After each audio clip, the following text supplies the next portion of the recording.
नमस्कार। अगस्ती संहिता वाचन इस उपक्रम में आप सभी का स्वागत है।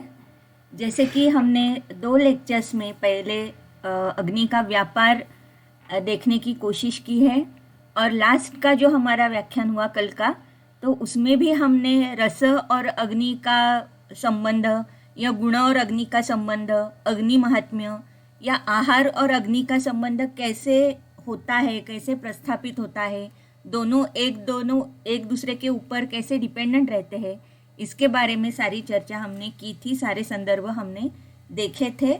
और बाद में जैसे कि आहार विधि विशेषायतन देखे थे और आहार परिणाम कर भाव भी हमने देखे थे, और उसमें जो एक चरक का बहुत महत्वपूर्ण संदर्भ था वो भी हमने देखा था। जैसे कि वो चरक कहाँ से है, कहाँ पे उत्पन्न हुए हैं, या उसके ऊपर संस्कार क्या है, प्रमाण क्या है, मात्रा क्या है, लिंग कौन सा है, अकॉर्डिंगली जैसे कि अवयव कौन से है, अकॉर्डिंगली वहाँ पर गुरुता और लघुता कैसे आती है, इसके बारे में हमने चर्चा कल की थी। तो अभी इसके बाद आज का जो हमारा व्याख्यान है, तो ये पचन, एक्चुअली हमने कल उसकी शुरुआत की थी पचन व्यापार की, तो उसके ही आगे यानी कि जो अवस्थापाक या विपाक, ये जो बहुत ही महत्वपूर्ण संकल्पनाएं हैं, उसके बारे में आज हम चर्चा करने वाले हैं।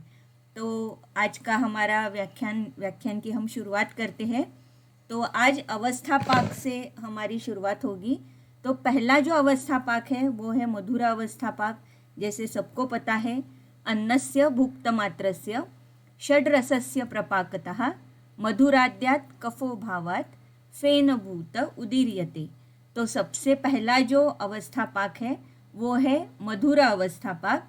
तो मधुर अवस्थापाक में स्पेशली फेनभूत ऐसा उदीरण हो जाता है। तो जैसे हम हमेशा देखते हैं कि अगर मिक्सर भी हम घुमाते हैं तो वहाँ पर पहले ऊपर की ओर जैसे एक फेन द्रव्य उत्पन्न हो जाता है, फेन उत्पन्न हो जाता है, उसी तरीके से यहाँ पर भी पहला जो अवस्थापाक है जो कि मधुर अवस्थापाक है, वहाँ पर फेनभूत ऐसे कफ का उदीरण होता है। और ये जो कफ है, ये कफ जो बाकी का कफ है उसे पोषण यहाँ से ही मिलता है। तो ये हमें हमेशा याद रखना चाहिए कि यहाँ पर जो कफ की उत्पत्ति हो रही है, या नेक्स्ट सेकंड अवस्थापाक जो अम्ला अवस्थापाक है, वहाँ पर जो पित्त की उत्पत्ति होगी, तो ये सारी उदीरण, ये जो सारा उदीरण है, ये अपने अपने जो दोष है उनको पोषण करता है। अभी यहाँ पर अगर हम देखते हैं तो मधुर रस ये पृथ्वी और आप, ये 2 महाभूतों के संगठन से बनता है। तो यहाँ पर एक्चुअली ऐसा है कि पोषण, शरीर का भी पोषण यहाँ पर अपेक्षित है। तो इसीलिए पहला जो अवस्थापाक है ये मधुर अवस्थापाक हमें अपेक्षित है, या मधुर रस वहाँ पर अपेक्षित है। इसीलिए ये पहला जो अवस्थापाक है ये मधुर अवस्थापाक पूरे अन्न का हो जाता है। अभी यहाँ पर बेसिकली पृथ्वी और आप, ये जो 2 महाभूत है, इनका पाचन, इसकी शुरुआत यहाँ पर हो जाती है। लेकिन जो सारे षड्रस, ऐसा जो अन्न है, यहाँ पर जो क्लियरली लिखा है कि अन्नस्य भुक्त मात्रस्य षड्रसस्य प्रपाकता, तो यहाँ पर सिर्फ मधुर रस का ही पाचन होता है, ऐसे ना होकर पूरे जो षड्रस अन्न का सेवन किया हुआ है, तो 6 के 6 रसों का कन्वर्जन ये मधुर भाव में हो जाता है, कफ भाव में हो जाता है, जहाँ पर फेनभूत ऐसा स्वरूप वहाँ पर दिखाई देता है। तो ये बहुत ही महत्वपूर्ण भाग है कि 6 रस पूरे के पूरे उनका कन्वर्जन मधुर अवस्थापाक में हो जाता है। नेक्स्ट जो अवस्थापाक है अम्ल अवस्थापाक, परंतु पच्यमानस्य विदग्धस्य अम्लभावतः आशयाच्यवमानस्य पित्तम अच्छम उदीर्यते। तो यहाँ पर ये जो सेकंड अवस्थापाक है, द्वितीय अवस्थापाक है, जो कि अम्ल रसात्मक है, और ये जो अम्ल रस है ये भी पित्त को कहीं ना कहीं बल प्रदान करता है। इसीलिए यहाँ पर ये दूसरा जो अवस्थापाक है ये अम्ल अवस्थापाक ऐसे कहा गया है। अभी यहाँ पर एक बहुत बार ऐसे एक प्रश्न मन में उठता है कि अम्ल अवस्थापाक से अगर ये दूसरा कोई भी, अगर यानी कि लवण या कटु, ये रस का अवस्थापाक क्यों नहीं होता? तो यहाँ पर भी ये सारे जो अवस्थापाक है, यहाँ से कहीं ना कहीं पोषण अपेक्षित होता है। तो अम्ल रस जो है जिसमें पृथ्वी और अग्नि महाभूत का आधिक्य है, अगर यह आधिक्य जैसे कि वायु और अग्नि का हो जाता तो शायद ऐसे होता कि पूरे का पूरा भस्म हो जाता। नीचे जो पोषण के लिए जो घन भाग रहना अपेक्षित है वो वहाँ पर नहीं रहता। इसीलिए यहाँ पर पृथ्वी और अग्नि ये दोनों का कॉम्बिनेशन जिसमें है, ऐसे अम्ल रस का अवस्थापाक उत्पन्न होता है जहाँ से पित्त का पोषण होता है और पूरे शरीर का भी कहीं ना कहीं पोषण अपेक्षित है। इसीलिए ये अम्ल अवस्थापाक है। कटु और लवण रस यहाँ पर अपेक्षित नहीं है, क्योंकि वात और अग्नि या जल और अग्नि ये दोनों भी अगर हम लेते हैं तो नीचे घन भाग की उत्पत्ति नहीं हो सकती। इसीलिए ये अम्ल अवस्थापाक है, ये हमें ध्यान में रखना चाहिए। आदरणीय वैद्य अनिल पानसे सर, इन्होंने ये कंसेप्ट बहुत ही क्लियर और बहुत ही अच्छे से समझाई है। आप उनका भी लेक्चर सुन सकते हो। तो यहाँ पर यह अम्ल अवस्थापाक है जो कि द्वितीय अवस्थापाक है। तीसरा जो अवस्थापाक है जो कटु अवस्थापाक हम कहते हैं, पक्वाशयम तु प्राप्तस्य शोष्यमाणस्य वह्निना परिपिंडित पक्वस्य वायु स्यात् कटुभावतः। तो यहाँ पर वायु की उत्पत्ति है, इसीलिए यहाँ पर ये कटु भाव रहने वाला ऐसा अवस्थापाक उत्पन्न होता है। अभी यहाँ पर एक विशेष शब्द आया है जो कि शोष्यमाणस्य वह्निना। तो बहुत बार ऐसे होता है कि ये शोष्यमाण वह्नि क्या होता है, इसका कंसेप्ट क्या है, ये क्यों वहाँ पर रहता है। तो एक्चुअली ये शोष्यमाण वह्नि ये यानी कि ये जो जाठराग्नि है इसका ही एक ये स्वरूप है जो कि शोषण का कर्म स्पेशली करता है, जो पक्वाशय में स्थित होता है और शोष्यमाण का कर्म करता है। तो जैसे हमें पता है कि पहले ज़माने में जैसे कि चूल मराठी में जिसे हम कहते हैं वो रहती थी, और ऊपर तो कोई यानी कि हम कुछ तो ऊपर की ओर बनाते थे, और नीचे जैसे कि जो वह्नि होता है वहाँ पर जैसे कि बैंगन हो या इस तरीके से कुछ भी हम अंदर डालकर रखते थे ताकि वो भी उसमें उसका भी पाचन वहाँ पर हो जाए। तो इसका मतलब है कि मेन अग्नि जो है ये ऊपर का जो अग्नि है, जो जाठराग्नि है वही मेन अग्नि है, लेकिन उसकी जो नीचे ऊष्मा रहती है ये ऊष्मा, इसे हम शोष्यमाण वह्नि कह सकते हैं। तो यहाँ पर ये शोष्यमाण वह्नि जो है ये सिर्फ शोषण का कर्म करती है जो कि पक्वाशय में स्थित है। तो जब हम बस्ती देते हैं तब ये शोष्यमाण वह्नि का विचार करना बहुत आवश्यक हो जाता है, और ये शोष्यमाण वह्नि का जो बल है ये बल भी जाठराग्नि से ही बना रहता है। इसीलिए जब हम बस्ती देते हैं तो भी जाठराग्नि की अवस्था प्राकृत होना ये बहुत ही आवश्यक एक घटना होती है। तो यहाँ पर ये जो सारकिट्ट विभाजन के बाद परिपिंडित पक्वस्य यानी कि किट्ट भाग जो है ये उसे परिपिंडितत्व आ जाता है, वो मल स्वरूप वहाँ पर तैयार हो जाता है, और उसमें से जो द्रव भाग है ये द्रव भाग मूत्र के स्वरूप में अलग हो जाता है, और वायु की उत्पत्ति वहाँ पर होकर ये कटु भाव उत्पन्न होने वाला ऐसा कटु अवस्थापाक यहाँ पर उत्पन्न होता है, जो कि अग्नि और वायु इन महाभूतों के अनुसार ये कटु रस उत्पन्न होता है। तो यहाँ पर अतिरिक्त जो द्रवांश का शोषण अपेक्षित है और पिंडित लघु और पक्वमल की निर्मिति हमें जो अपेक्षित है ये यहाँ पर होती है। इसीलिए कटु रस प्राधान्य से यहाँ आवश्यक है, इसीलिए ये कटु अवस्थापाक यहाँ पर उत्पन्न हो जाता है। तो ये सारा यानी कि महाभूत का संगठन और उसका कर्म और रस का कर्म, ये अगर इसमें हम कुछ कोरिलेट कर पाते हैं तो ये तीन ही अवस्थापाक कैसे उत्पन्न होते हैं इसके बारे में हम कुछ अनुमान लगा सकते हैं। तो यहाँ पर जैसे कि अतिसार है सपोज, तो अतिसार में जो द्रवमल उत्पन्न हो जाता है तो इसका मतलब है वहाँ पर शोष्यमाण वह्नि का कर्म कम हो जाता है। अग्निमांद्य तो वहाँ होता ही है अतिसार में, इसी की वजह से शोष्यमाण वह्नि का भी कर्म वहाँ पर प्रॉपर नहीं दिखाई देता, और इसीलिए मल में जो द्रवांश है उसका शोषण प्रॉपरली ना होने की वजह से हमें द्रवमल की उत्पत्ति दिखाई देती है, या द्रवमल ये लक्षण हमें दिखाई देता है। तो इस तरीके से ये जो शोष्यमाण वह्नि है जहाँ पर कटु अवस्थापाक है, जहाँ पर अग्नि और वायु का आधिक्य होना अपेक्षित है, जिसकी वजह से यहाँ पर द्रवांश का शोषण हमें अपेक्षित है और मल को एक लघुता और पक्वता उत्पन्न हो जाती है। तो जैसे हमें पता है कि मल ये भले ही परिपिंडित दिखाई देता हो, लेकिन वो भी अगर निराम है तो वो लघु होता है, और उसकी परीक्षा भी हमें पता है, जो पानी के ऊपर तैरता है वही निराम और लघु इस तरीके का मल होता है। तो ये उत्पन्न करने के लिए कटु अवस्थापाक और शोष्यमाण वह्नि ये बहुत ही आवश्यक ऐसे दो घटक है। इसके बाद हम विपाक की ओर जाएंगे। तो विपाक का मतलब होता है विशिष्ट पाको विपाकः। जाठराग्नि योगात् आहारस्य निष्ठा काले यो गुण उत्पद्यते स विपाकः। तो इसका मतलब है कि जाठराग्नि योगात् आहारस्य, तो जो अवस्थापाक अभी हमने देखे उसके अंत में जो एक पाक रसों का हो जाता है, विशिष्ट पाक हो जाता है, उसे हम विपाक कहते हैं। ये जो अष्टांग हृदय की जो व्याख्या है विपाक की, ये तो हमें सबको पता है। जाठरेण अग्निना योगात् यद उदेति रसांतरम रसानां परिणामांते स विपाक इति स्मृतः।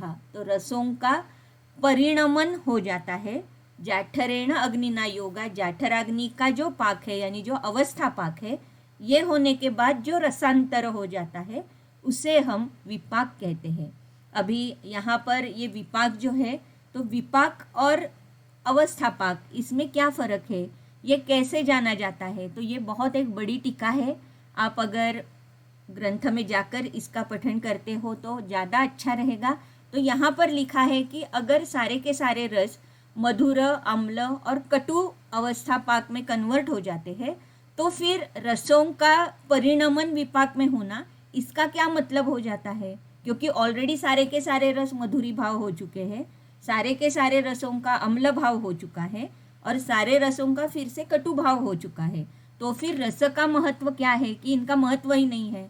तो अगर महत्व नहीं है ऐसे हम कहते हैं तो ऐसा हो ही नहीं सकता, क्योंकि षड रसात्मक जब हम आहार लेते हैं तो रस का भी उतना ही महत्व है, वीर्य का भी उतना ही महत्व है, विपाक का भी उतना ही महत्व हो जाता है। वो दोषों के अनुसार होगा, धातु के अनुसार होगा, ये सारा या पाचन के अनुसार होगा, लेकिन रस का महत्व उतना ही होता है। तो आप ये टीका अगर पढ़ते हो तो उसमें कुछ न कुछ विपाक और अवस्थापाक इसमें भेद जो है इसके बारे में बताया है। तो उसके पहले, ये भेद देखने से पहले हम उसके कुछ लक्षण देखेंगे। परम चातो विपाकानां लक्षणं संप्रवक्ष्यते कटु तिक्त कषायाणां विपाकः प्रायशः कटुः अम्लोम्लं पच्यते स्वादुर मधुरम लवणस्तथा। तो यहाँ पर कुछ विपाक कैसे हो जाते हैं इसके बारे में बताया है, या कौन से रस से कौन सा विपाक उत्पन्न होता है ये बताया है। तो कटु, तिक्त और कषाय रस से प्रायः कटु विपाक उत्पन्न होता है, अम्ल से अम्ल विपाक होता है, और स्वादु और लवण से या मधुर और लवण से मधुर विपाक उत्पन्न हो जाता है। तो इस तरीके से ये जो तीन अवस्था पाक है, ये विपाक है, तो कटु है, अम्ल है और स्वादु या मधुर, इस प्रकार से तीन विपाक यहाँ पर हमें दिखाई देती है। और ये प्रायः है, जैसे कि कोई अगर नियम है तो उसे अपवाद हमेशा होते हैं, जैसे कि पिप्पली का अपवाद है, कटु है, मधुर विपाक है, इस तरीके से कुछ न कुछ अपवाद तो ज़रूर होंगे, लेकिन प्रायः एक यहाँ पर ये एक नियम है कि कटु, तिक्त, कषाय ये तीन रस अगर है तो उसका विपाक कटु होगा, अम्ल का अम्ल होगा, और मधुर और लवण ये दो रसों का मधुर विपाक हो जाता है। लेकिन इसमें सुश्रुत का मत थोड़ा सा अलग है। आगमे ही द्विविध एव पाको मधुरः कटुकश्च। तो सुश्रुत के अनुसार मधुर और कटु ये दो ही विपाक होना ज़रूरी है, क्योंकि गुरु और लघु ऐसे दो ही गुण होते हैं, इसकी वजह से मधुर और कटु ऐसे दो ही विपाक होना आवश्यक है। ऐसे सुश्रुत का मत है, तयो मधुराख्यो गुरुः कटुकाख्यो लघुः इति। तत्र पृथ्वी तेज वायु आकाशानां द्वैविध्यं भवति गुणसाधर्म्यात् गुरुता लघुता च पृथिव्यापश्च गुर्व्यः शेषाणि लघुनि तस्मात् द्विविध एव पाक इति। तो सुश्रुत के अनुसार दो ही प्रकार के पाक होते हैं, क्योंकि गुरु और लघु ये दो गुण होने की वजह से गुण साधर्म्यात् मधुर रस जो है ये गुरु है, इसीलिए मधुर अवस्था विपाक है। और कटु जो है ये लघु है, उसमें भी महाभूतों का अगर हम कॉम्बिनेशन देखते हैं जो हमने ऑलरेडी देखा है, लेकिन सुश्रुत के अनुसार ये दो ही विपाक उत्पन्न हो जाते हैं। लेकिन प्रायः हम जो चरक और वाग्भट का जो मत हम लेते हैं तो वहाँ पर कटु, अम्ल और मधुर इस प्रकार के 3 विपाक हम कंसिडर करते हैं। अभी ये जो 3 विपाक है, ये विपाक हो रहे हैं, ये कैसे जानेंगे? तो ये सारे अनुमान गम्य हैं। जो भी लक्षण हमें दिखाई देते हैं, अकॉर्डिंगली हमें ये समझ लेना चाहिए कि कौन सा विपाक कौन से द्रव्य का हो रहा है। तो शुक्रः बद्धविण्मूत्रो, विपाको वातलः कटुः, मधुरः सृष्टविण्मूत्रो, विपाकः कफशुक्रलः, पित्तकृत् सृष्टविण्मूत्रः, पाकोम्लः शुक्रनाशनः, तेषां गुरुः स्यान्मधुरः, कटुकाम्लवतोऽन्यथा। तो यहाँ पर एक, जैसे कि हमने ऑलरेडी कल के व्याख्यान में देखा है कि रस और महाभूत संगठन कौन सा है और उन महाभूतों की वजह से अग्नि के ऊपर कैसे काम होता है। तो उसी प्रकार से यहाँ पर भी, जैसे कि शुक्रः बद्धविण्मूत्रो, वातलः और कटु, तो वात प्राधान्य होने वाला ऐसा जो कटु रस है जिसमें वात का आधिक्य है, अग्नि का आधिक्य है, तो उसमें ये शुक्रघ्न और बद्धविण्मूत्र इस तरीके का विपाक हमें, या इस तरीके के परिणाम हमें कटु विपाक में देखने को मिलते हैं।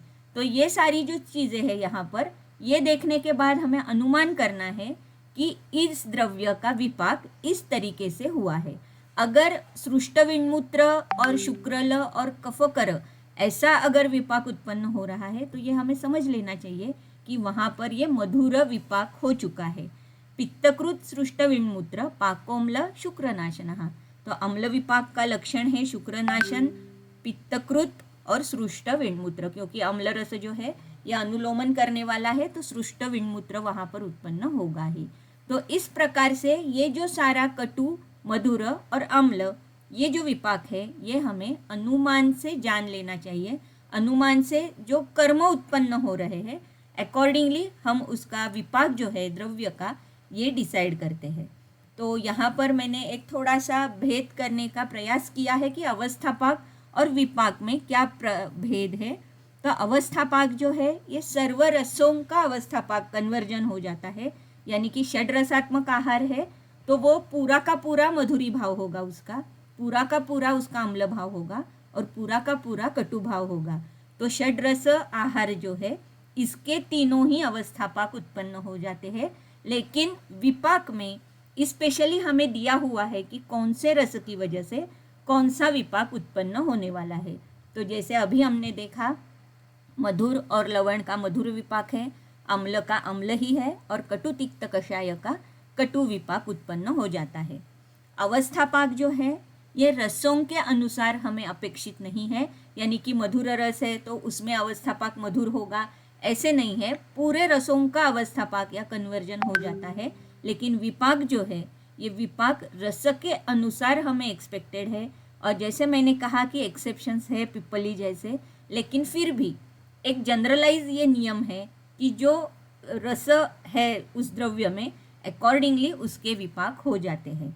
अवस्थापाक में रस बदल जाते हैं अवस्थावशात। जैसे मैंने कहा कि षड रस है, फिर भी अवस्था के अनुसार उसमें मधुर भाव, अम्ली भाव और कटु भाव होगा, लेकिन विपाक में ये नहीं चेंज होता, नहीं बदलता, इसीलिए ही इसे निष्ठापाक कहते हैं। यहाँ पर अवस्थापाक में तत्त अवस्थापाकानुरूप दोष के ऊपर कार्य हो जाता है, क्योंकि जैसे मैंने कहा कि पहला मधुर अवस्थापाक है जो कफ फेनभूत कफ उदीरण वहाँ पर होता है और जो कफ को पोषण वहाँ पर देता है, या अम्ल अवस्थापाक में पित्त का पोषण होता है और कटु अवस्थापाक में वात का पोषण होता है। उसी तरीके से अब यहाँ पर भी विपाक में भी दोष धातु और मल के ऊपर कार्य होते हैं। सिर्फ दोष पे नहीं होते, धातु और मल के ऊपर भी कार्य होते हैं। जैसे अभी हमने देखा कि अनुमान गम्य कुछ कार्य है, शुक्र के ऊपर कार्य है, मल के ऊपर कार्य है, धातु के ऊपर कार्य है और दोषों के ऊपर भी कार्य विपाक का दिखाई देता है। यहाँ पर ये जो अवस्थापाक है इसमें रस अनुगुणत्व है। तो रस अनुगुणत्व इसका मतलब है जैसे कि अनुगुणत्व, इसका मतलब ये है कि अगर मधुर रसात्मक आहार सेवन किया गया है या मधुर डोमिनेंट ऐसा आहार सेवन किया है तो अवस्था पाक में जो उत्पन्न होगा मधुरी भाव, तो वो मधुर रस का ज़्यादा मधुरी भाव उत्पन्न होता है, इसे हम रस अनुगुणत्व कहते हैं। इसी प्रकार से अगर आहार में अम्ल रस ज़्यादा है तो अर्थात अम्ल गुणात्मक जो अवस्था पाक है, अम्ल अवस्था पाक है, इसमें ये अनुगुणत्व वहाँ पर हमें दिखाई देता है, तो इसे हम अनुगुणत्व कहते हैं।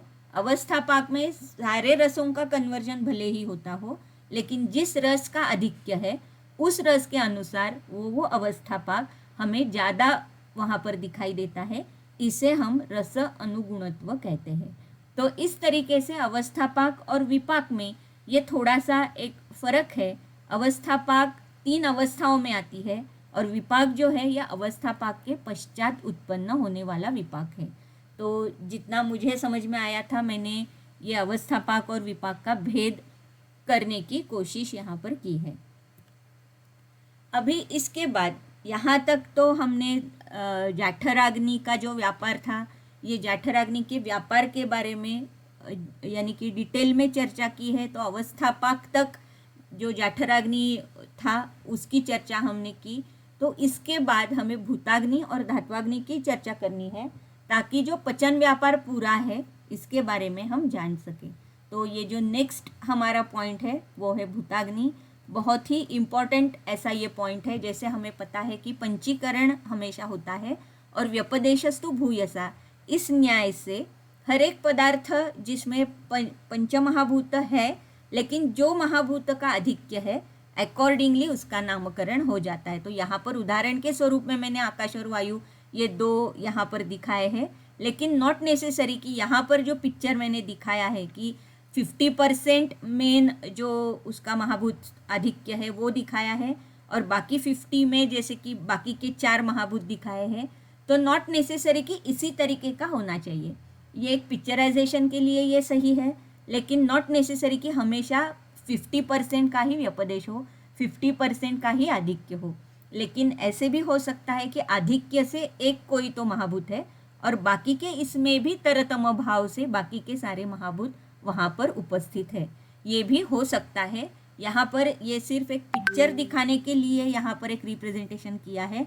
तो इसका मतलब है कि पंचीकरण में जो एक जिसका आधिक्य ज़्यादा होगा उसके नाम से वो द्रव्य जाना जाता है। और जैसे हमें पता है कि सारी सृष्टि में जितने सारे द्रव्य हैं ये सारे के सारे पंचमहाभूतात्मक है, सारे द्रव्यों में पंचमहाभूत मौजूद है, उसका प्रमाण कम ज़्यादा हो सकता है। तो इसीलिए यहाँ पर अभी ये जब हम भूताग्नि देखेंगे तो उसका ये जो रेफरेंस है भौम अप्य अग्नेय वायव्याः पंचोष्माणः सनाभसः पंचा आहार गुणान स्वान स्वान पार्थिवादीन पचंती ही। तो यहाँ पर कहा गया है कि ये पंच उष्माण है। कौन कौन से? तो पंच महाभूत जो है उनके अपने अपने अग्नि है। पंच आहार गुणान स्वान स्वान, और आहार भी कैसा है? तो ये पंच महाभूतात्मक ही आहार भी है, पंच आहार। तो आहार में भी ये पंच महाभूत समाविष्ट है।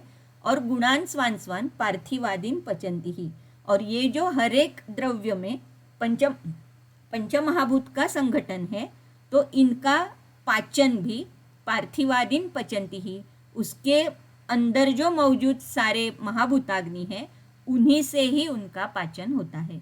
तो ये थोड़ा और क्लियर करती हूँ। जैसे कि जो भी द्रव्यों का सेवन हम करते हैं उसी द्रव्य में वो द्रव्य पार्थिव नहीं, वो द्रव्य पंचमहाभूत से घटित है। तो पंचमहाभूत से घटित है तो उसमें ये पंचमहाभूतों का अपना खुद का अग्नि वहाँ पर उपलब्ध है उनका पाचन करने के लिए।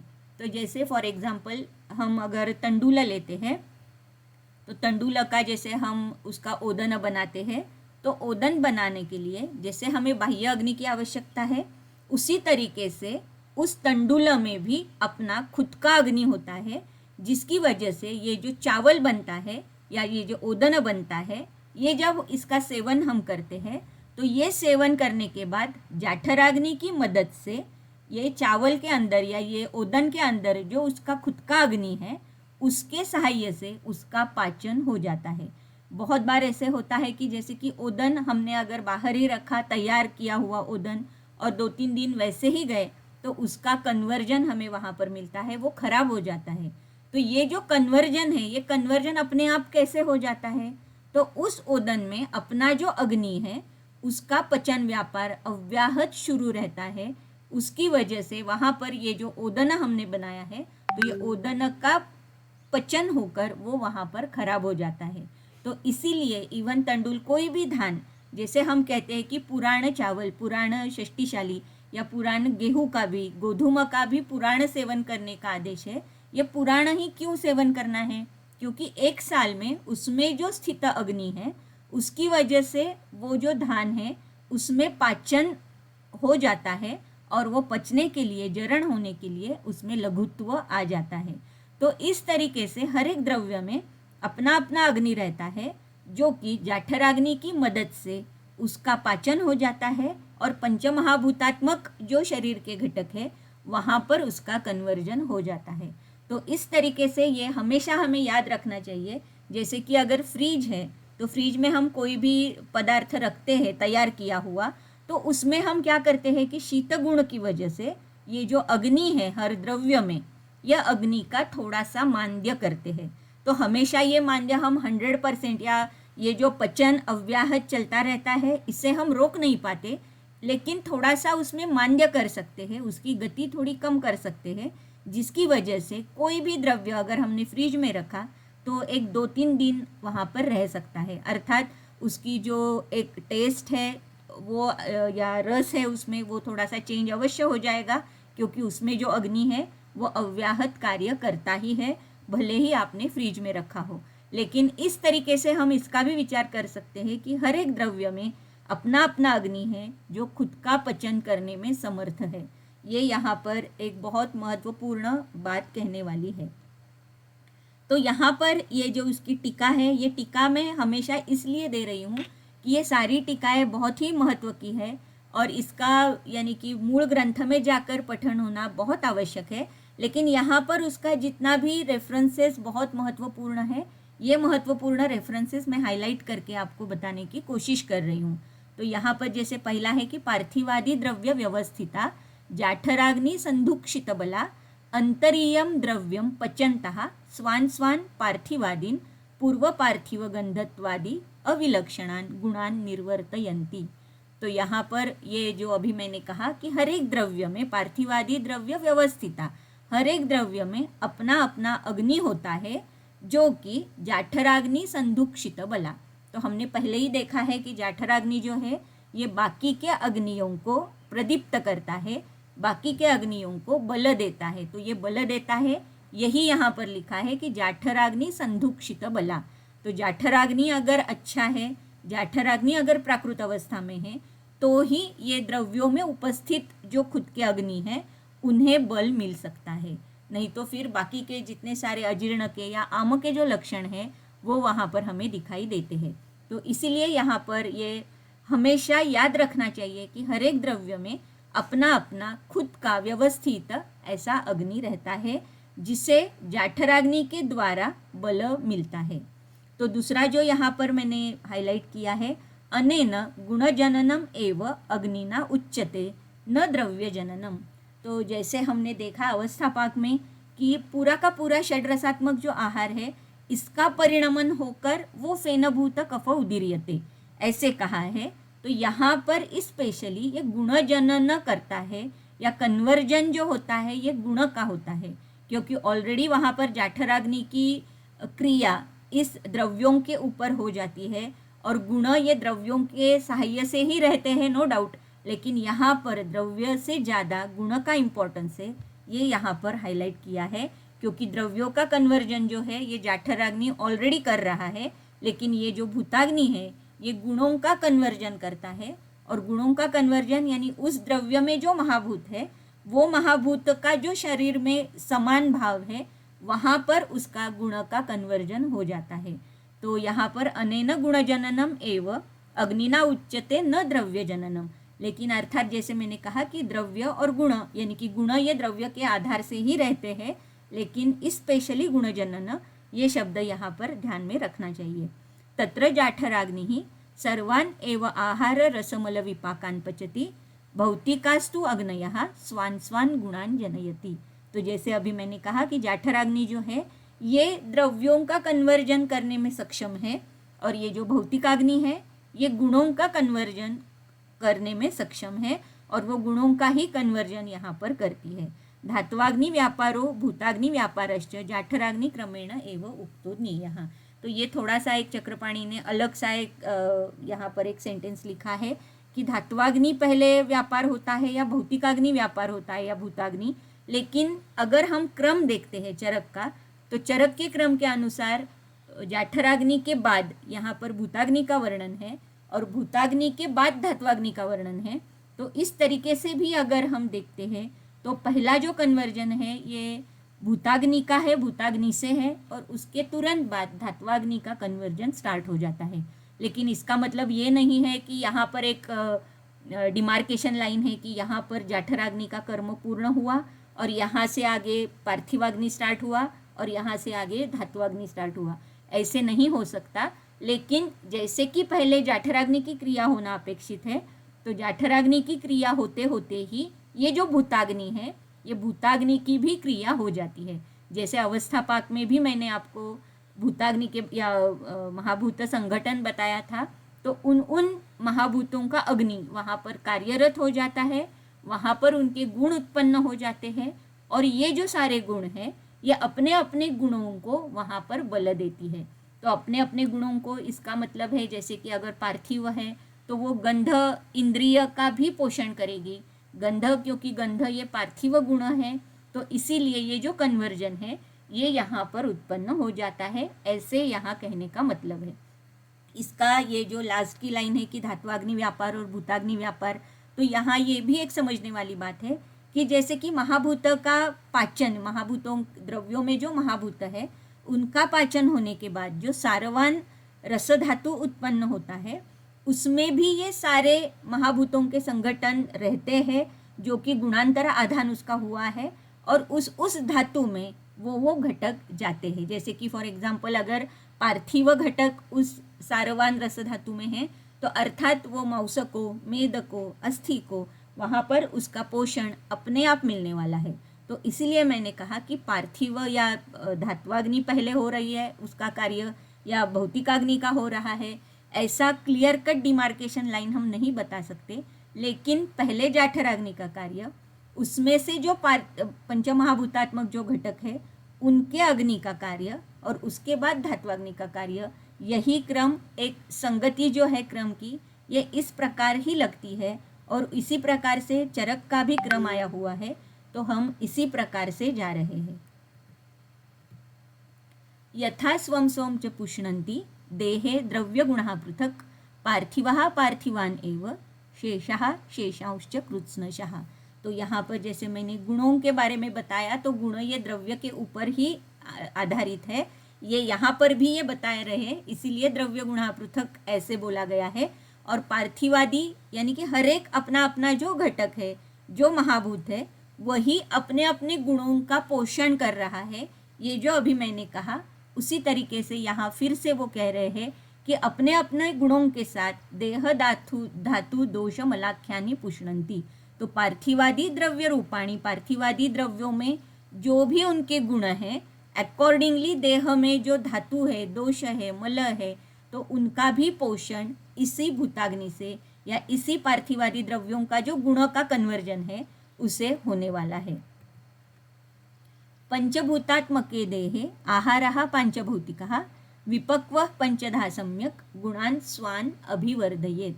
तो यहाँ पर सम्यक गुणान स्वान, तो हमेशा स्वः ऐसा एक शब्द हर एक श्लोक में आया हुआ है। तो इसका मतलब है कि आहार पांचभौतिक है, जो भी द्रव्य हम ले रहे हैं वो पांचभौतिक है, और उसमें जो गुण है वो गुण अपने अपने गुणों के अनुसार जो भी समान गुण वाले धातु, दोष और मल है या इंद्रिय है, इनका पोषण उन्हीं गुणों के साथ हो रहा है।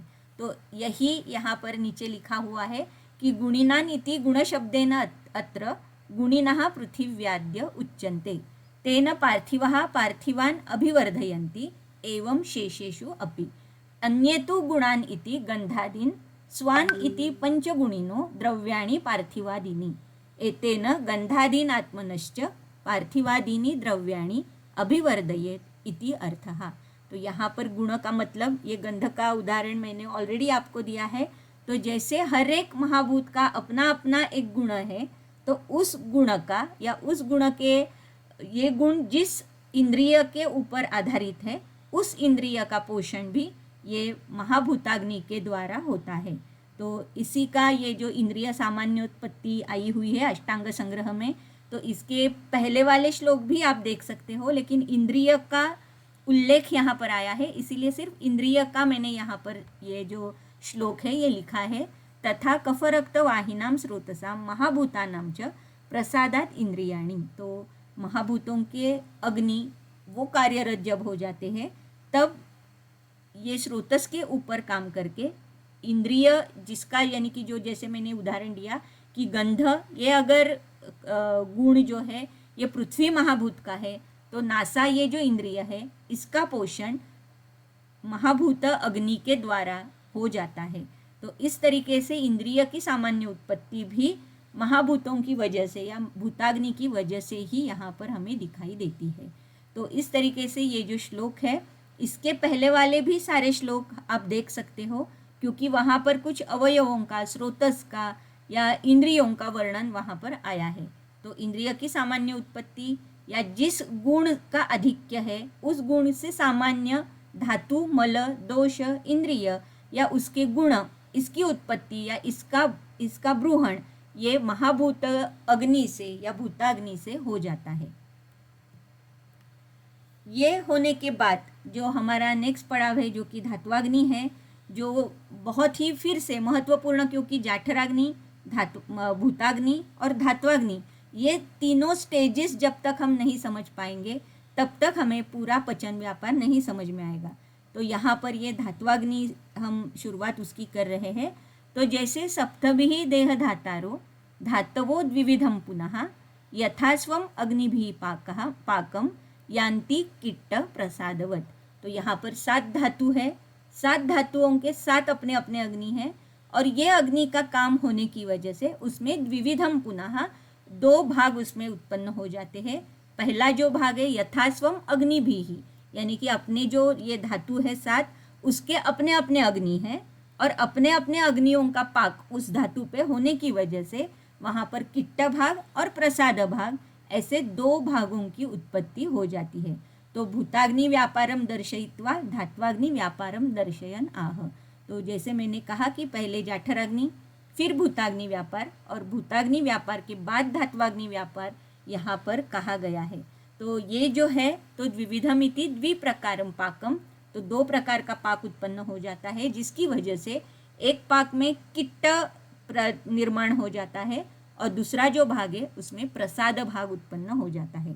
तो ये जो प्रसाद भाग और किट्ट भाग है, ये शुक्र धातु के लिए एप्लीकेबल नहीं है, क्योंकि शुक्रस्य यद्यपि किट्टवान पाको न भवति तथापि बहुनाम किट्टवत्वात् द्विविधम इति निर्देश छत्रिणो गच्छन्ति इति न्यायः। तो यहाँ पर ये छत्रिणो गच्छन्ति न्याय के बारे में बताया है।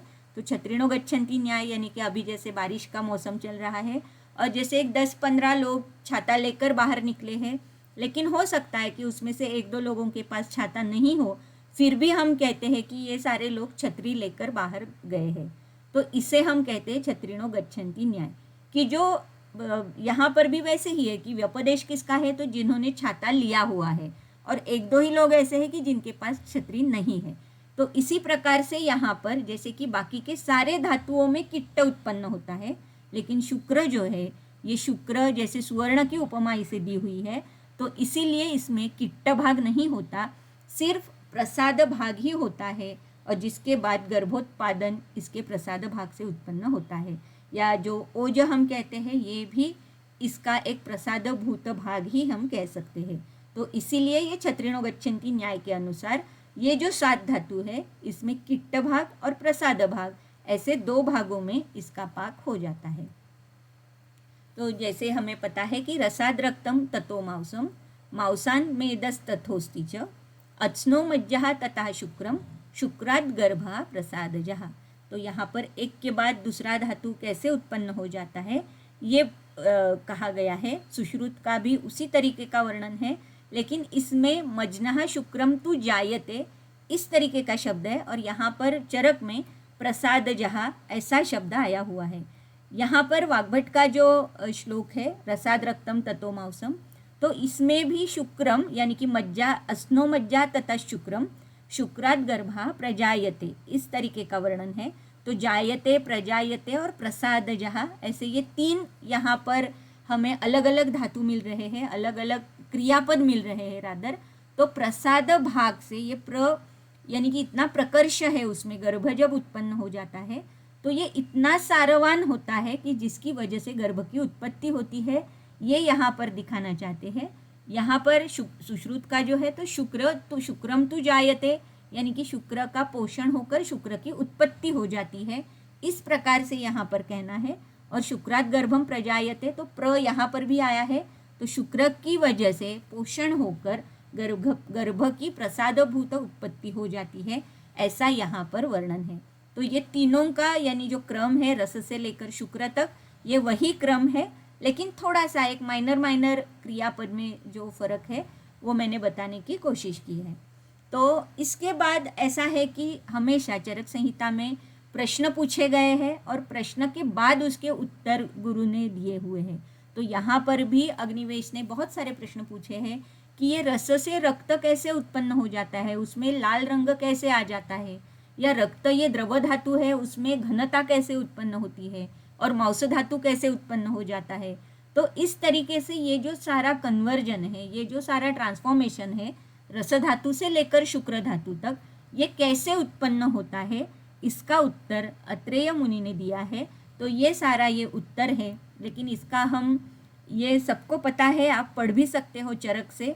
चरक चिकित्सा स्थान 15 गृहिणी अध्याय का ये श्लोक है, लेकिन इसका एक डायग्रामेटिक प्रेजेंटेशन हम देखेंगे तो शायद हो सकता है कि वो अच्छे से याद रह जाता है। तो जैसे कि पहला रस धातु उत्पन्न हो चुका है, जो हमने ऑलरेडी जाठराग्नि पचन से हमने देखा है कि सारकिट्ट विभाजन तक का भाग हमने देखा है।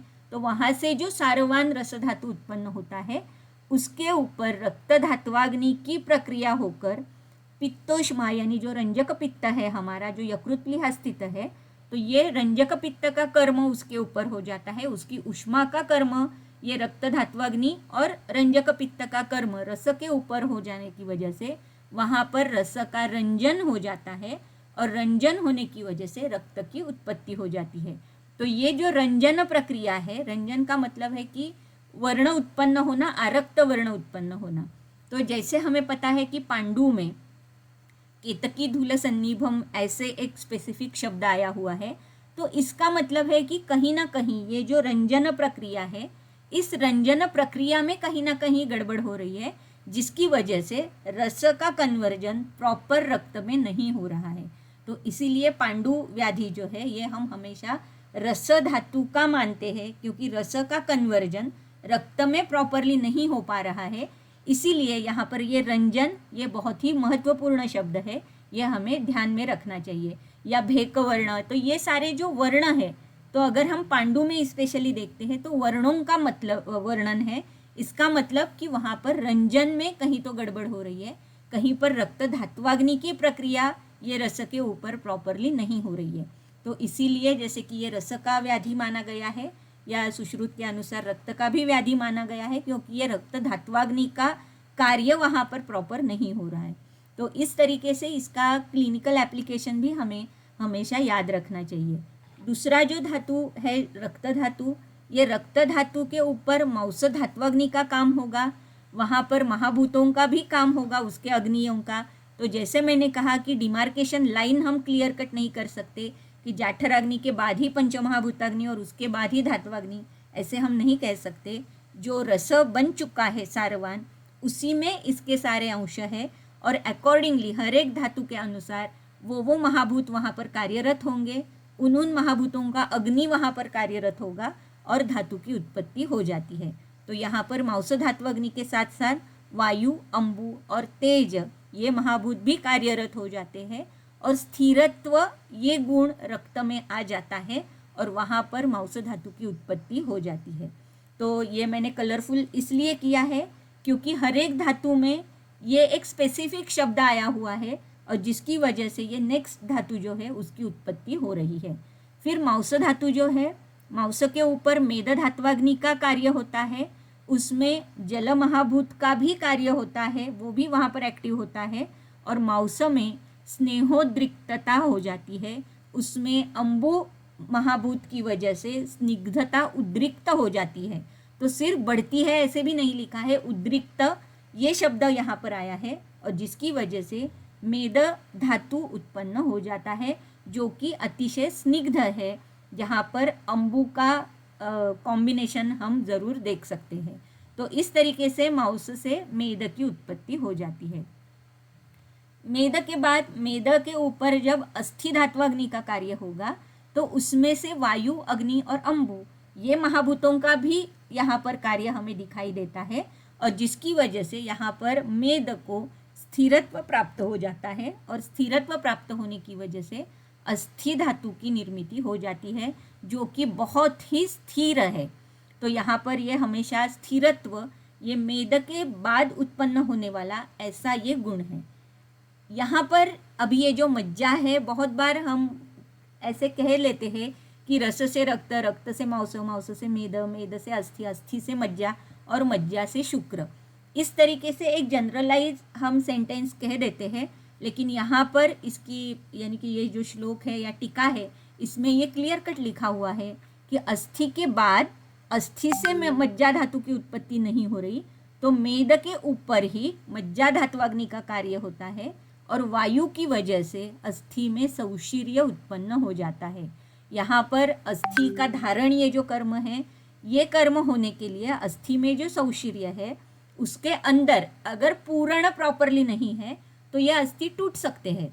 तो अंदर से अगर बल देना है तो ये अंदर का पूर्ण, अंदर से उत्पन्न जो बल निर्माण करना है, ये बल मज्जा का हो जाता है। इसीलिए मेद के ऊपर मज्जा धात्वाग्नि का कार्य होकर वायु की वजह से जो अस्थि में सौशीर्य उत्पन्न हुआ है, वहाँ पर मेद का जो स्नेह है उसका पूर्ण वहाँ पर हो जाता है और मज्जा की उत्पत्ति हो जाती है। तो ये हमें हमेशा याद रखना है। इसीलिए मज्जा ये जो स्नेह में भी हमने देखा है कि मज्जा ये स्नेह जो है ये गुरुतम है, क्योंकि मेद का जो स्नेह है, बेसिकली मेद ये भी स्निग्धोद्रिक्त है और उसमें जो प्रमुख स्नेह है ये स्नेह गुण मज्जा में आ जाता है। तो इसीलिए ये जो मज्जा है ये मज्जा हमेशा गुरुतम हो जाती है। मज्जा के ऊपर शुक्र धात्वाग्नि का कार्य होता है और अस्थि से स्त्रवण होता है स्नेह का और उससे शुक्र की उत्पत्ति हो जाती है। तो इस तरीके से हमने ये पूरे यानी कि कौन कौन से रंजन कैसे होता है, या मज्जा मांस का हमने स्थिरत्व देखा, मेदक निर्माण जब होता है तो स्नेहोद्रिक्तता देखी, अस्थि उत्पन्न होता है तो उसमें स्थिरत्व देखा, या मज्जा उत्पन्न होती है तब स्नेहपूर्ण ये भाव महत्वपूर्ण हमने देखा, और शुक्र जब उत्पन्न होता है तो स्नेह जो कि अस्थि से स्त्रवित हुआ स्नेह है इसके बारे में हमने देखा। तो यहाँ पर ये एक मैंने एक कोशिश की है कि डायग्रामेटिक ये प्रेजेंटेशन हो जाए, जिसकी वजह से ये पूरे 28 से लेकर शायद 32 तक जो श्लोक थे सारे, तो उसका ये मैंने एक प्रेजेंटेशन करने की कोशिश की है। तो इसके बाद जैसे हमने देखा कि किट्ट और प्रसाद भाग ऐसे दो भागों में इसका पाचन होता है। तो धातुमल अगर हम देखते हैं, किट्ट भाग अगर हम देखते हैं तो किट्टम अन्नस्य विण्मूत्रम, रसस्य तु कफोसृजः, पित्तम मांसस्य खमला, मलः स्वेदस्तु मेदसः, स्यात् किट्टम केशलोमात्स्नो, मज्नः स्नेहोक्षि विट त्वचाम। तो इसी तरीके का वर्णन सारे ग्रंथों में आया है, अष्टांग हृदय में भी है या सुश्रुत में भी है। इसी प्रकार के मलों का वर्णन आया है कि अन्न का किट्ट क्या है तो विट और मूत्र है, रस का क्या है कफ है, रक्त का पित्त है, मांस का खमल है, मेद का स्वेद है, केशलोम ये अस्थि का किट्ट है, मज्जा का जो किट्ट है वो है अक्षि, विट और त्वचा के ऊपर जो स्नेह आ जाता है जिसे अक्षी को हम खमल भी वहाँ पर कहते हैं। तो ये जो सारे मल है, ये मल इन धातुओं की वजह से उत्पन्न होते हैं। और पहले ही हमने जैसे देखा कि शुक्र का कोई मल भाग नहीं रहता, किट्ट भाग नहीं रहता, क्योंकि वो ही सुवर्ण जैसे प्रसाद भाग ही है। तो इस तरीके से यहाँ पर हर एक धातु का अपना अपना मल उत्पन्न हो जाता है। जैसे कि मल उत्पन्न हो जाता है, उसी प्रकार से उपधातु की भी निर्मिति होती है, जो कि रसात् स्तन्यम ततो रक्तम अश्रुजः कंडरः शिरः मांसाद् वसा त्वचः शच्च मेदसः स्नायु संभवः। तो यहाँ पर एक जैसे कि धातु है, उसमें उपधातु जो उत्पन्न होते हैं वो कुछ उपधातु ये मृदुपाक से होते हैं, कुछ खरपाक से होते हैं। इस तरीके से हम कह सकते हैं। तो जैसे कि यहाँ पर है रस से स्तन्य और आर्तव की उत्पत्ति होती है, तो मृदुपाक से स्तन्य, खरपाक से आर्तव, रक्त से कंडरा शिरा, मांस से वसा त्वचा और मेद से स्नायु और संधि। तो इस प्रकार से कहीं ना कहीं हम ये उपधातु देख सकते हैं। या जो खरपाक का अगर हमने देखा तो इसमें भी हम देख सकते हैं कि ये जो खरपाक से उत्पन्न हुए जो उपधातु है, तो ये नेक्स्ट धातु से साधर्म्य दिखा रहा है। जैसे कि रस का आर्तव, ये जो उपधातु उत्पन्न हो रहा है, यह आर्तव कहीं ना कहीं रक्त धातु से हमें ये दिखा रहा है, साधर्म्य दिखा रहा है। या मेद है तो जैसे कि संधि है यहाँ पर, तो नेक्स्ट जो अस्थि धातु है, इससे कहीं ना कहीं ये साधर्म्य दिखाने वाला उपधातु हो सकता है। तो इस तरीके से हमें थोड़ा सा ये सोचना होता है कि धातु से उपधातु जब उत्पन्न होता है तो मृदुपाक और खरपाक, ये दो पाकों में ये डिवाइड होकर इस तरीके का कुछ पिक्चर हमें दिखाई देता है। अभी यहाँ पर उपधात्वाग्नि भी होना चाहिए, ऐसा भी कहा जाता है, और वो सही भी है, क्योंकि रस धातु उसका धात्वाग्नि कार्य करता है, लेकिन उस धात्वाग्नि से जो कन्वर्जन हो जाता है, उस कन्वर्जन का अपना खुद का भी अग्नि होना बहुत आवश्यक है। जैसे हमने हमेशा देखा है कि हर एक सेल को, हर एक सूक्ष्माति सूक्ष्म जो भी एक घटक है शरीर का, वहाँ पर उसका अपना खुद का अग्नि होता है। तो इसीलिए यहाँ पर ये उपधातु अग्नि का भी अपना खुद का अग्नि होता है, ये यहाँ पर क्लियर है। अभी अगर हम धातु पोषण न्याय देखते हैं, या धातु पोषण ये जो क्रम अगर हम देखते हैं, तो क्रम में जैसे कि चरक चिकित्सा स्थान अध्याय 15 में 16th श्लोक में ही ये सारे ये जो क्रम आए हुए हैं या न्याय आए हुए हैं, इसका वर्णन किया हुआ है। तो जैसे कि पहला है क्षीरदधि न्याय, जिसे हम सर्वात्म परिणामवाद कहते हैं। तो सर्वात्म परिणामवाद, इसका मतलब ये है कि पूरा का पूरा कन्वर्जन दूसरे धातु में हो रहा है। तो अगर पूरा का पूरा कन्वर्जन दूसरे धातु में होता है, तो यहाँ पर कुछ उसके लिए एक आक्षेप भी आए हैं। जैसे कि हमें पता है हमेशा कि एक धातु से दूसरा धातु उत्पन्न होते होते कम से कम 5 या 6 दिन लगते हैं। तो इस प्रकार से शुक्र धातु निर्माण होते होते 1 महीने का अवसर हमें लगता है। तो अगर 1 महीने का पूरा अनशन हमने किया, तो इसका मतलब कि पूरा का पूरा शरीर ये शुक्र धात्वात्मक होना चाहिए। तो ऐसे होता है क्या, अगर हम पूरा कन्वर्जन कह रहे हैं, तो क्षीर से दधि या दधि से तक्र, तक्र से नवनीत, नवनीत से घृत, इस प्रकार से अगर हमने पूरा का पूरा कन्वर्जन लिया तो ये नहीं हो सकता। इस तरीके का आक्षेप यहाँ पर लिया गया है। इसीलिए क्षीरदधि ये जो न्याय है, ये सब जगह पर एप्लीकेबल हम नहीं कर सकते। तो सर्वात्म परिणामवाद, इसका मतलब है कि सर्व धातु, जो पूरा धातु है, इसका परिणमन हो रहा है। इसीलिए क्षीरदधि न्याय को हम सर्वात्म परिणामवाद कहते हैं। लेकिन अगर हम पचन में मधुरावस्थापाक, अम्लावस्थापाक और कटु अवस्थापाक देखते हैं, तो आप ये समझ सकते हो कि पूरे जो षड रसात्मक आहार है, उसके पूरा का पूरा मधुर अवस्थापाक हुआ, पूरे मधुर अवस्थापाक का कन्वर्जन अम्ला अवस्थापाक में हुआ, और अम्ला अवस्थापाक का पूरा कन्वर्जन कटु अवस्थापाक में हुआ। तो कहीं ना कहीं ये जो तीनों न्याय हमें पता होते हैं, वो कहीं ना कहीं हमारे पाचन के साथ जुड़े हुए हैं। तो एक ही न्याय का हम उपयोग नहीं कर सकते सारे धातु पोषण में या सारे पाचन अवस्था में, पचन अवस्था में या पचन व्यापार में। लेकिन कहीं ना कहीं ये हर एक ये जो न्याय दिए हुए हैं या ये जो वाद लिखे हुए हैं, ये वाद कहीं ना कहीं एप्लीकेबल हो जाते हैं। तो ये जो क्षीरदधि न्याय है, तो ये मेरा ये ऐसा तर्क है कि इस तरीके से ये भी, क्योंकि धातु पोषण में ही कहीं ना कहीं उपयुक्त ऐसा ये अवस्थापाक है, तो इसीलिए यहाँ पर ये पूरा का पूरा कन्वर्जन, इसे हम क्षीरदधि कह सकते हैं। नेक्स्ट जैसे केदार कुल्या न्याय है, जिसे हम क्रम परिणामवाद कह सकते हैं या कहते हैं। तो केदार कुल्या का मतलब हमें सबको पता है कि केदार और कुल्या इसका मतलब क्या है। तो ये क्रम से हर एक, जैसे कि खेती में हम देखते हैं कि जो पाट मराठी में हम उसे कहते हैं कि हर एक वहाँ से जो नलिका है उसमें से हर एक खेती का जो एक पार्ट होता है वहाँ पर पानी मिल जाता है या नरिशमेंट वहाँ पर मिल जाती है। तो जैसे मैंने कहा कि हर एक धातु को कम से कम एक 5-5 दिन लगने वाले हैं पोषण के लिए या उत्पन्न होने के लिए, वहाँ पर उनका अपना पोषण जाने के लिए। तो इसीलिए ये जो केदार कुल्या न्याय है ये सारी जगह पर एक्सेप्टेबल ऐसा ये न्याय है, या बहुत बार इसी न्याय के साथ हम हमारा जो ये रसाद रक्तम ततो मांसम ये जो श्लोक हमने देखे, ये सारे श्लोक ये केदार कुल्या न्याय से हम एक्सप्लेन कर सकते हैं। तो यहाँ पर ये पोषक धातु जो है ये स्रोतस में इसका परिणमन हो जाता है, इसीलिए ही परिणमन आपद्यमानानाम ऐसे स्रोतस का वर्णन किया हुआ है। बहुत बार हमें ऐसे लगता है कि अस्थि धातु ये इतना स्थिर धातु है, फिर भी अस्थि वहाँ नाम स्रोतसाम, ये वह कहाँ से आया। बहुत बार ये प्रश्न मन में आता है कि ठीक है, रस का रक्त का हम समझ सकते हैं, मज्जा का शुक्र का हम समझ सकते हैं, क्योंकि ये सारे द्रव धातु है, इसमें वहन होना अपेक्षित है। लेकिन अस्थि धातु जब स्थिर धातु है तो वहाँ पर ये वहन कैसे हो सकता है।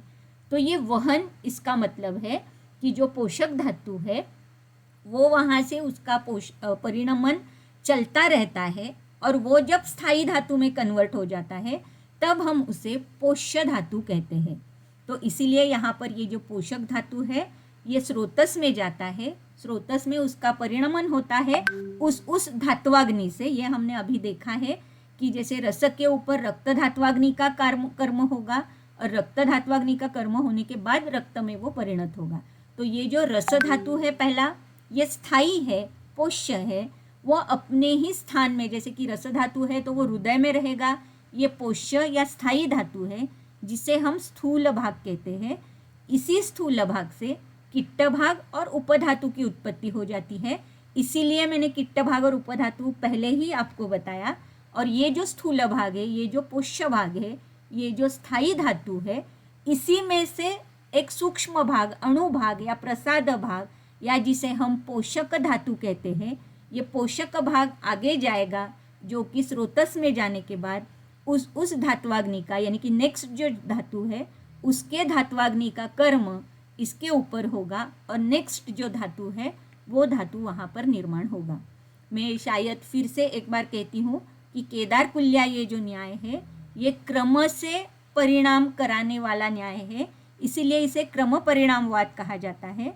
तो रस से लेकर शुक्र तक जो धातुओं की निर्मिति होती है, तो रसाद रक्तम ततो मांसम ये जो श्लोक है, यहाँ पर रस का पूरा कन्वर्जन रक्त में, रक्त का पूरा कन्वर्जन मांस में, ये एक्सपेक्टेड नहीं है। तो रस धातु जो सारवान है, जो पोष्य है, जो स्थायी है, ये स्थायी रस धातु हृदय उसका स्थान है, वहाँ पर रहता है। वहाँ पर ये जो स्थूल भाग है इसी से ही किट्ट और उपधातु निर्माण हो जाते हैं। इसमें से जो अणु भाग है, जो कि प्रसाद भाग है, ये आगे निकल जाता है, जो कि व्यान से पूरे शरीर में निकल जाता है। उसमें अग्नि का, यानी कि रक्त धात्वाग्नि का कर्म उसके ऊपर हो जाता है। उसमें जो प्रसाद भाग है जो कि रक्त के लिए आवश्यक है, उस रक्त प्रसाद भाग के ऊपर, यानी पोषक भाग के ऊपर रक्त धात्वाग्नि की क्रिया उत्पन्न होगी, रक्त धात्वाग्नि क्रिया करेगा और उसके बाद रक्त धातु की निर्मिति होगी। तो इस तरीके से ये क्रम परिणामवाद है, यहाँ पर पूरा का पूरा कन्वर्जन हमें एक्सपेक्टेड नहीं है। फिर है जैसे कि खले कपोत न्याय, ये पृथक परिणामवाद इसे कहा जाता है। तो पृथक परिणामवाद यानी कि जो धातु जिस घटक की आवश्यकता है वो उस सारवान रस धातु में आएगा और वहाँ से अपना घटक लेके जाएगा। इसीलिए जो हमेशा फर्स्ट ईयर से लेकर हमें ये एक बहुत ही यानी कि रेगुलरली जिसका प्रयोग हम करते हैं कि सद्य शुक्रकरः पयः। तो ये जो पय है, दुग्ध है, ये सद्य शुक्रकर है, क्योंकि शुक्र धातु उसका दुग्ध का जो अपना शुक्रवर्धन करने वाला जो गुण है, स्निग्ध गुण है या मधुरी भाव है, ये सारा का सारा रस धातु से अपना अपना लेकर आता है। और ये पृथक परिणामवाद यानी खले कपोत न्याय इस तरीके से हो जाता है। तो राजयक्ष्मा में भी हम जैसे कि इसका भी उदाहरण लिखा है कि इसीलिए मैंने कहा कि केदार कुल्या ये बहुत बार उपयुक्त होने वाला ऐसा एक वाद है या ऐसा एक क्रम है या न्याय है। जैसे कि राजयक्ष्मा में भी हम देखते हैं कि एक धातु में यानी कि रस रक्त में अगर अवरोध है तो आगे वाले सारे धातुओं का भी क्षय हो जाता है।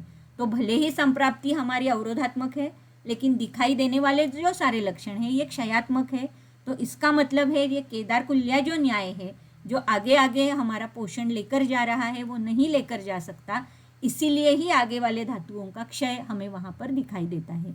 लेकिन खले कपोत इस तरीके के अगर द्रव्यों का प्रयोग हम करते हैं तो उस धातु का पोषण हम डायरेक्टली कर सकते हैं, ऐसे चांसेस उत्पन्न होंगे। तो ये उसका एक डायग्रामेटिक प्रेजेंटेशन करने की कोशिश की है कि ये जो तीनों लेयर्स है ये एक्चुअली मैंने दिखाया है कि ये एक स्रोत से रस धातु का या रस वहन करने वाला, जिसमें रक्त धातु का भी पोषकांश होगा, मांस धातु का भी होगा या शुक्र धातु का भी होगा। सारे पोषकांश इसी जो सारे शरीर में वहन जिसका हो रहा है व्यान की मदद से, तो उसी में ही ये जो सारे पोषकांश है वहाँ पर अपना अपना धातु जाता है, अपना अपना धातुअग्नि वहाँ से उसका जो खुद का पोषकांश है वो लेकर आता है और खुद का पोषण कर लेता है। तो इसे हम पृथक परिणामवाद कहते हैं। तो इस तरीके से ये जो धातु पोषण न्याय है, तो इस तरीके से ये तीन न्याय हमने देखे, क्षीरदधि, केदार कुल्या और खले कपोत।